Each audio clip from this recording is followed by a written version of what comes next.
Welcome, folks, to The Uncommon Good with Bo Bonner and Dr. Bud Marr.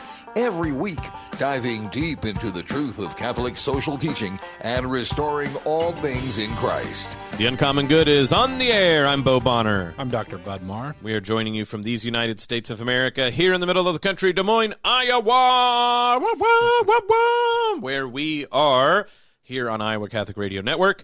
Great to be with all of you on this Wednesday.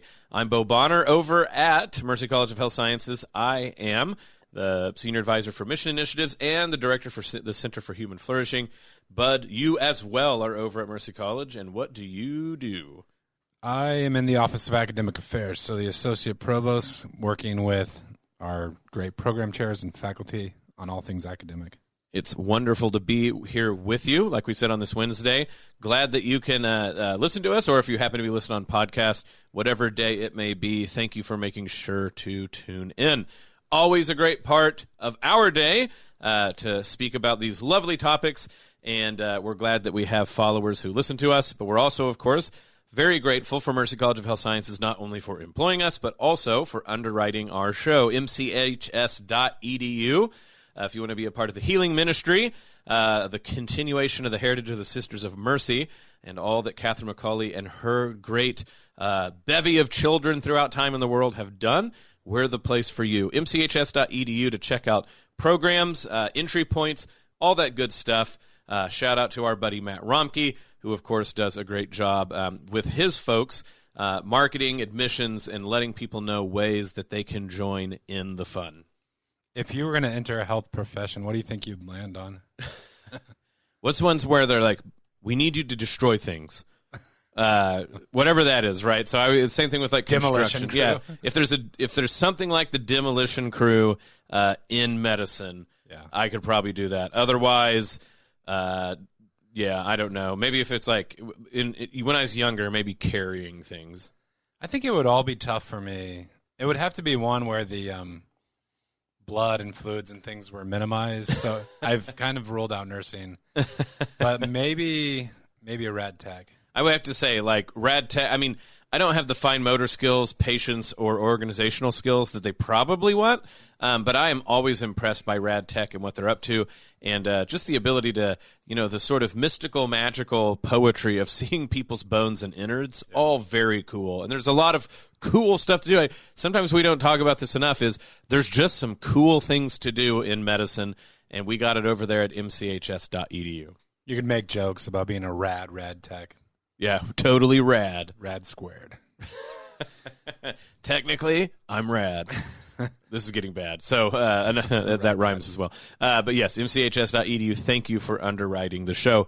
Bud, we're rolling the train along, not only talking about sacrificial leadership, as we have been doing in the new year, sacrificial leadership in imitation of Jesus Christ and how that relates to the common good. We've gotten to the second part where we're talking about saints. Saints as the emblem and also the people to look to in order for us to get ideas about how to do this in our lives when we're helping people through our leadership, whether that's great or small. And sort of rhyming, last week, we did St. Paul and part one, and St. Paul turned out to have, like many other things in this journey, so much for us to talk about that we're throwing out another segment here. So St. Paul part two, Judgment Day. That's what he's leading us to, right? Yeah, I'm excited about today's show. St. Paul's one of my favorites. I mean, it's easy to have St. Paul as a favorite, a prominent figure in the history of Christianity. But it was so great last week that we had to save more for today's show. That's right. It was the cup teeming over.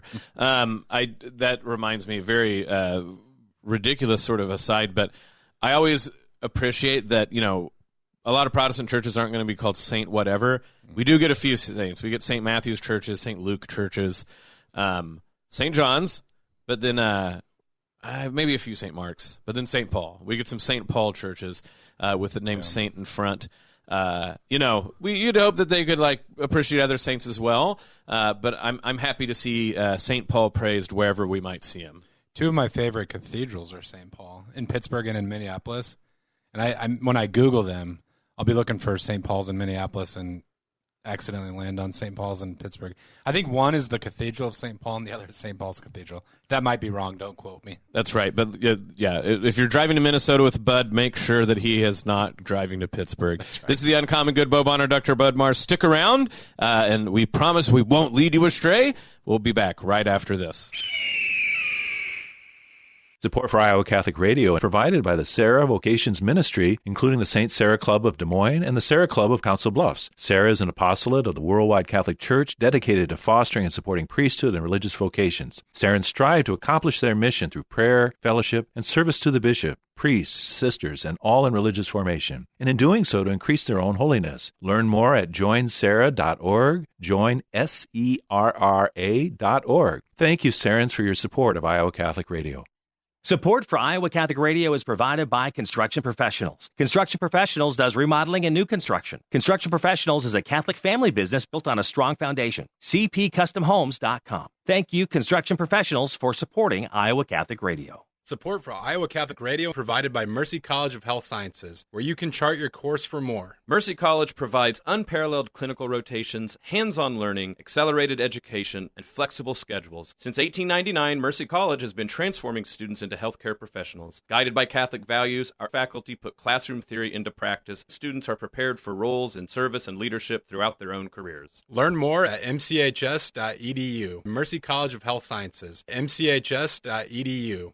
Support for Iowa Catholic Radio is provided by InterVisions Healthcare, empowering men and women to make the most informed, life-affirming decisions for themselves and their families. Learn more at ivhcare.org, ivhcare.org. Thank you, InterVisions Healthcare, for supporting Iowa Catholic Radio. Thank you to our business partner, McDonald Imaging Solutions, a family-owned business that offers branding apparel, promotional products, and provides an online customer store for business and organizations. 515-276-2587, McDonaldImagingSolutions.com. Back with the Uncommon Good, Bo Bonner and Dr. Bud Marr joining you this Wednesday. Thank you for listening to the show. As we were already talking about, it is time for St. Paul Part 2. So much to talk about when we're bringing up the saints, and I'm sure with all of them, we could be tempted to do many episodes. But St. Paul, very foundational. First, I don't know if this is the right way to say, but of course, like the apostle outside of the apostles, as it were, the one untimely born or late born, as he says, but pivotal, and of course the Gentiles becoming a part of the church in his role as the apostle to the Gentiles. So we talked last week, Bud, in many ways, if you will, sort of the positive features of Paul's leadership, his go-gettedness, his willingness to convert and change, to go out and to all ends of the earth to bring the light of Christ, his theory of imitation. But I think sometimes people might be tempted with all leadership studies, and maybe they're worried that we're falling into the same trap, that people go, yeah, there's this idea as you go point to people that you think are good or that you like, and they have aspects of what it should be like, and then the implication is if you just follow them, leadership's going to be easy for you. But one of the greatest things about St. Paul is we have a record here at the beginning of the church, Bud, of the struggles that it takes for a central figure like Paul, not only with the outside world, like we talked about last time with like the Areopagus and the various pagans he runs into, but within the church and people he himself knows and loves. Paul had a lot of strife to work through.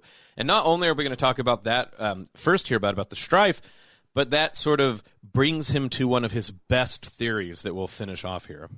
Yeah, Paul is, of course, distrusted shortly after his conversion because he had been a persecutor of Christians, and so it takes time for the community to even feel comfortable with him as a leader in the early church. And then, it's clear from some of his letters that folks continued to doubt his apostolicity. There was a sort of verification with the 12 disciples that they had walked and talked with Jesus, but when our Lord came to Saul, later Paul, it was through this kind of like vision or like a supernatural sort of apparition that took place. So there was that piece of it. But then Paul had to struggle to continue to sort of like form communities in the faith. So one point that we've hammered throughout this series on leadership is that leaders aren't doormats. And you certainly see that with Paul. One of my favorite passages, like one great thing about Paul is like he'll be writing and you can tell like how passionate and personally involved he is in what he's writing. And one example is when you know what? I should have looked it up before the show. I think it's 2 Corinthians, but he tells them, like, he opens up the letter by saying, like, here's what I'm calling you to, Right. According to the gospel. And he says, I want to see you as sort of like my dutiful children to accept this willingly, you know, like to in full freedom or whatever. But if not, you know, I'll come to you as a father. And I don't know the Greek, but he says, like, with a stick. And so it's sort of like, I want you to accept my apostolic authority. If not, you know, like, when I arrive, we'll have a conversation about this. And, you know, it's kind of funny to joke about, but it's great to see this leader who knows the truth is at stake, who knows sort of what's best for this community. He lays it out for them, like, in a reasonable argument, but then says, you know, like, if I need to use my authority, like, this would be an instance where that was apropos. And I mean, he's willing to disagree profoundly with friends. I mean, like, one of the first sort of episodes we get of this is he and Barnabas, of course, who started out their journey part ways at one point over disagreements. Very famously, he confronts Peter, the first pope, to his face regarding difficulties of understanding and disagreement regarding the Gentiles. He's willing to do these things, and then, of course, like, standing up to the principalities and powers, you know, of the Sanhedrin and then the Roman officials. None of this was a cakewalk, and none of it was just simply, oh, as long as he was back with his buddies, everything's fine. He had a lot of, you know, strife, like you said, that he had to work within the community and know when to, as you say, appeal to authority for the sake of the good, but not lord it over people, and indeed be willing to take his bumps and bruises. And I think that that's, you know, important. We, you know, last time, Bud, we talked about, well, I did, I guess, that Paul in some ways is sort of like the church's Odysseus, right? The guy who goes out on all these travels. But Odysseus' literal name in Greek means the man of suffering or the man of sorrows. And Paul in some ways is that also for the church. So when Paul he's Saul at this point, and he's blinded. You know, Jesus sends another apostle, and they're like, you're going to go find Paul, you're going to touch him and on the shoulder, and his eyes will clear up, and then you're going to teach him to be a Christian. And they're like, I don't know, Lord, that seems like a bad move.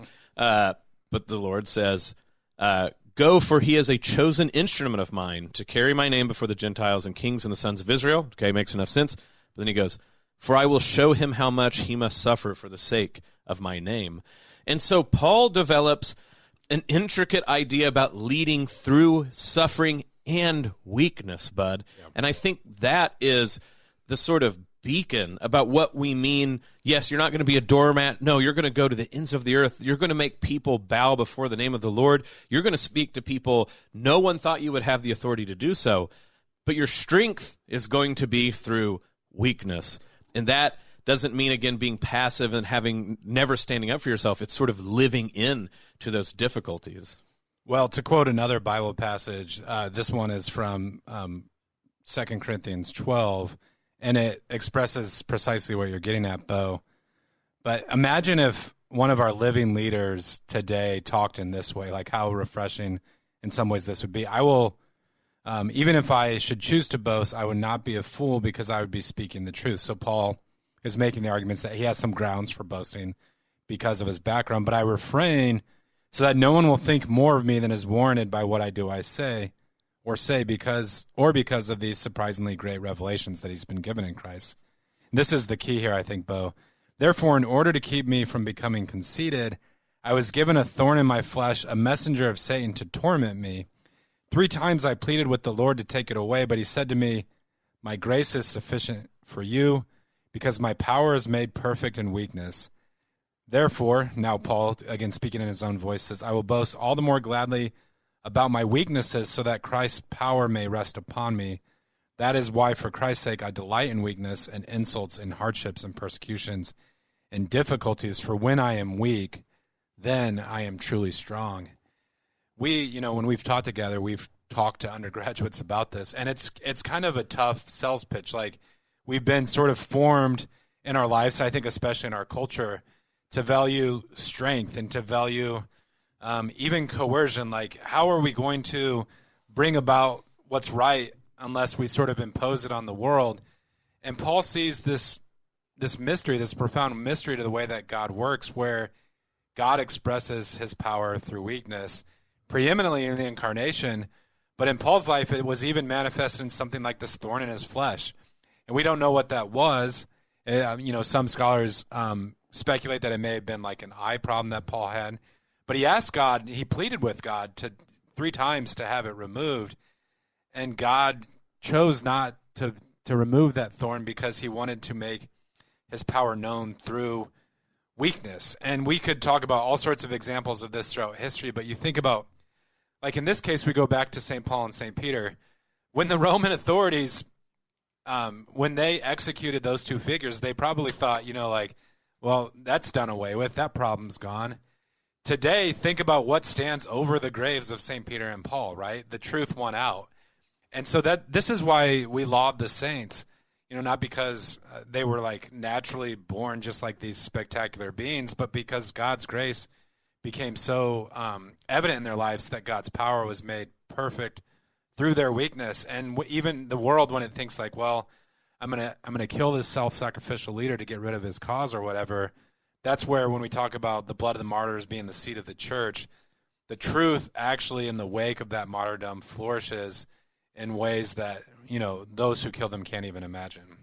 And I think that when we hear that, my strength is in my weakness, there's, of course, a sort of silly way that it'd be vicious, like, so therefore I'm never going to try to improve, or, I'm going to lead through not doing my work. Or talk about my weaknesses a lot in front of other people. Right, making people uncomfortable. But it's actually something much more profound and very, practically helpful if you can get to this point. There's one way, of course, I don't know about you, but we've had leaders in common, and we've been at other places where we've seen other styles of leadership.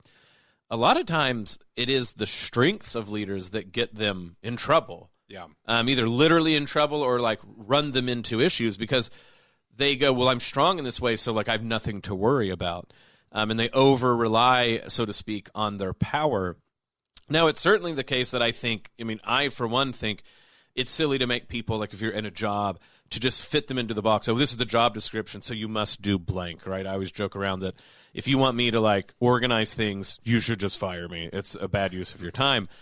But to say that our weaknesses is a source of strength is to say, when I dwell on what I don't do very well, and that allows me to connect with people who are going through it as well, or struggles that I've had to go through and overcome, scars that remind me of what I had to do to be where I'm at, so that I can therefore reach out to other people and I can both comfort them but also push them in the right way, which is to say, I'm not acting like I'm better than you and forcing you to do something. I've been through this too, and through the lumps that I've taken, I want to help you take this better and make it profitable. Well, there's more to say to that, Bud, and we can do that when we close out with the last segment. This is The Uncommon Good. Bo Bonner, Dr. Bud Marr. Stick around, and we'll be back right after this. Support for Iowa Catholic Radio comes from Golden Rule, always seeking to serve customers better and to create job opportunities within the community. So with the new electrical division, Golden Rule now services all home maintenance concerns. Learn more at goldenrulephc.com. Thank you to our business partner, Big Red Q Quick Print. Family owned and operated since 1980, Big Red Q Quick Print is a full-service print shop ready to help you with all your printing needs with speed and accuracy. BigRedQ-Des Moines.com. BigRedQ-Des Moines.com. Support for Iowa Catholic Radio is provided by CTO. What great news for donors to the Catholic Tuition Organization. You now receive 75% of your donation back in Iowa tax credits. Your support has helped thousands of students attend our Catholic schools. Best gift ever. Online, ctoiowa.org. At CTO, the bottom line, it's for the kids and their future. Thank you, Caldwell Parish, for underwriting Iowa Catholic Radio. Conform to the wishes of the deceased and to Catholic liturgical burial traditions. Caldwell Parish Funeral Home, Des Moines' only Catholic-owned and operated funeral home. CaldwellParish.com. Support for Iowa Catholic Radio is provided by Confluence Brewing Company, brewed locally since 2012 and featuring regular, seasonal, and limited release beers. Confluence Brewing Company, 1235 Thomas Beck Road off the bike trail south of Grays Lake. ConfluenceBrewing.com. Support for Iowa Catholic Radio is provided by Marr Security, a Catholic-owned family business providing security solutions for homes and businesses since 1953. PerMarSecurity.com, 515-244-5660. Support for Iowa Catholic Radio provided by Mary's Cleaning Care. Mary's Cleaning Care cleans everything from residential to commercial in Des Moines and surrounding areas. Mary'sCleaningCare.com. Thank you, Mary's Cleaning Care, for your support of Iowa Catholic Radio. Support for Iowa Catholic Radio is provided by Skeffington's Formal Wear, in business since 1951, with locations in Des Moines, West Des Moines, Coralville, and Ankeny. Skeffington's Formal Wear, fitting you for life celebrations. Online at skeffingtons.com.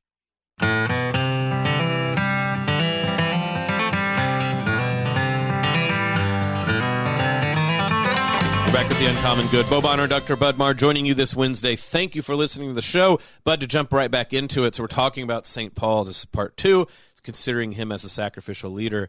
And we're talking about the profound insight that Christ's strength is shown through weakness. And so we were talking about this, that, of course, it's not something silly like, so just never do your work or something like this.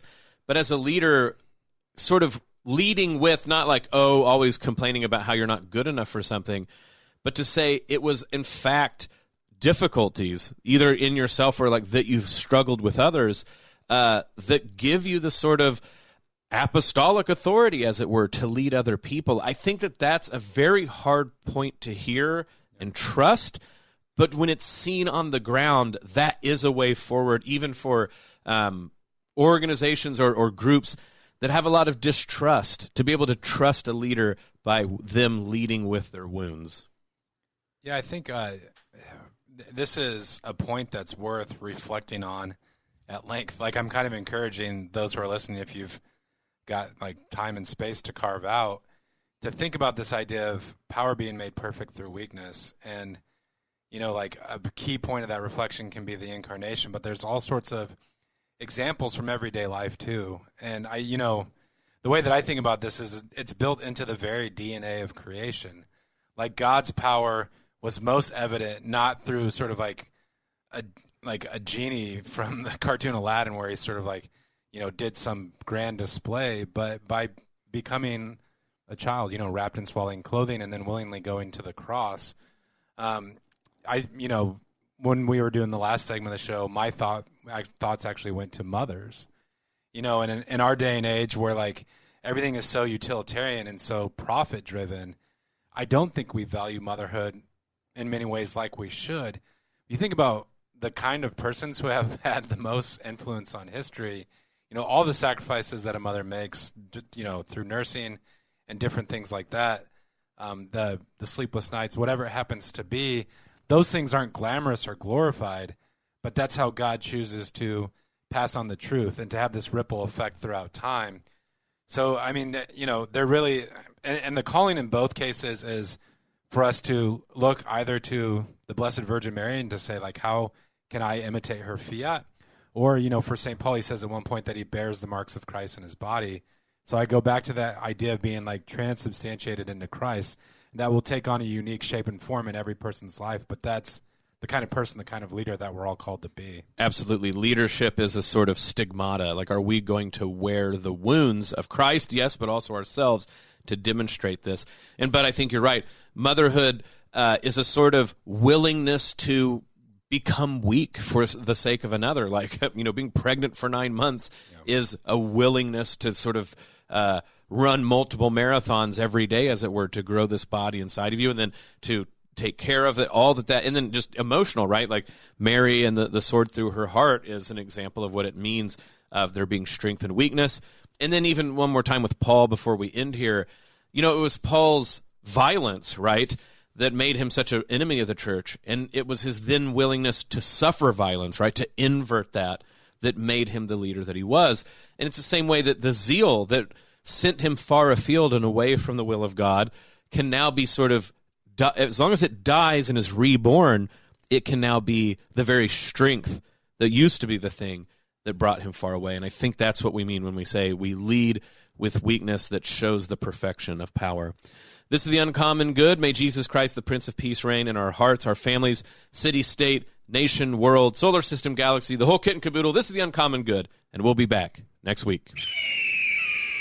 Bud, if people are wanting to make sure to show power through their weakness, through sharing the prayer life of Iowa Catholic Radio, what are ways they can do so? Before I get to the prayer times, like one thing that's difficult about being on the radio is like your words go out and then they're there out.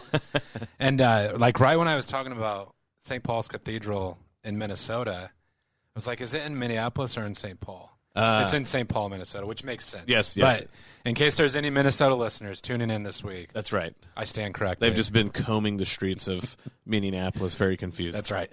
But do join us in our prayer life. We pray the Rosary on air at 6 a.m. and 10 a.m., the Divine Mercy Chaplet in the afternoon at 2:55, and you can access the Rosary anytime, anywhere using the Iowa Catholic Radio app. Speaking of the Iowa Catholic Radio app, that's also a way to make sure to be involved in the life of and times of Iowa Catholic Radio here in the Diocese of Des Moines.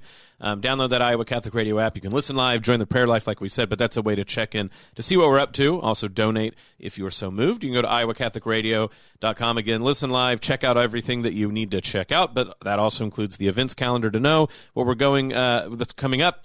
And especially at this time, Bud, when we're into summer, you might want to check up the music and comedy events that we have leading up to and during the fair. And like I said, that's all there at iowacatholicradio.com. And then finally, if you want to make sure to be a part of our social media, you can go to Twitter and follow us at IA Catholic Radio to see our tweets. Friend us at Facebook to catch on what's going on there as well. But if you want to make sure to talk to someone, you can do that 515-223-1150. You can also donate there as well. Please remember in your donations of your time, your prayer, but also of your treasure, that the material goods that you share with us allow this ministry to continue. That we thank you so much for doing that, and we hope that you consider deeply in your hearts continuing this ministry, which of course is more than just the people on air, behind the boards, or in the office. It's you, it's your ministry as well, and your donations help that possible. Bud, stay as cool as possible out there, but make sure to enjoy your summer. Yeah, you too. Thanks, Bo. This is The Uncommon Good. We will be back next week. The Uncommon Good with Bo Bonner and Dr. Bud Marr is heard every week on wonderful Catholic stations like this one, and anytime on podcast. Just search for The Uncommon Good. Support for Iowa Catholic Radio and The Uncommon Good provided by Mercy College of Health Sciences. Learn more at mchs.edu.